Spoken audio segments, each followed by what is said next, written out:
আসসালামু আলাইকুম। আজকের রেসিপি হচ্ছে চিকেন চাপ। চাপ বানানোর জন্য আমরা এখানে 2টা ব্রেস্ট পিস আর 2টা লেগ পিস নিয়েছি। এইবার একটি বাটিতে 1 চামচ রসুন বাটা, 1 চামচ আদা বাটা, 1 চামচ মরিচের গুঁড়া, 1 চামচ জিরা গুঁড়া, 1 চামচ গরম মশলা গুঁড়া, 1 চামচ লবণ এবং 1 টেবিল চামচ লেবুর রস, 2 টেবিল চামচ বেসন এবং 2 টেবিল চামচ সরিষার তেল দিয়ে সবগুলি ভালোভাবে মিক্স করতে হবে।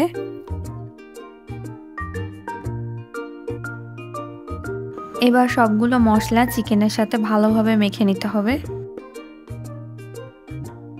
মশলাটা মাখানো হয়ে গেলে আমরা এটাকে 40 মিনিট রেস্টে রেখে দিব। এর মধ্যে আম্মু এখানে চাপ দিয়ে খাওয়ার জন্য পরোটা ভেজে নিচ্ছিল। 40 মিনিট হয়ে গেছে, এখন চিকেনগুলোকে ফ্রাই করে নিতে হবে। ফ্রাই প্যানে পর্যাপ্ত পরিমাণ তেল দিয়ে আমরা চিকেনগুলোকে ভেজে নিব।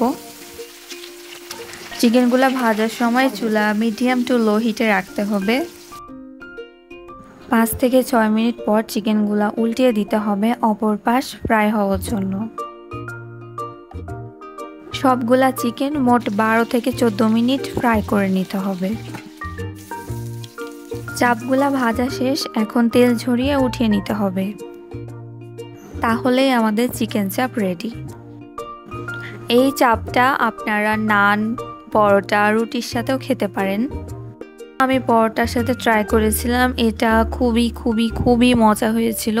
তো এই ছিল আজকের ইজি চিকেন চাপ রেসিপি। আই হোপ সবার ভালো লেগেছে।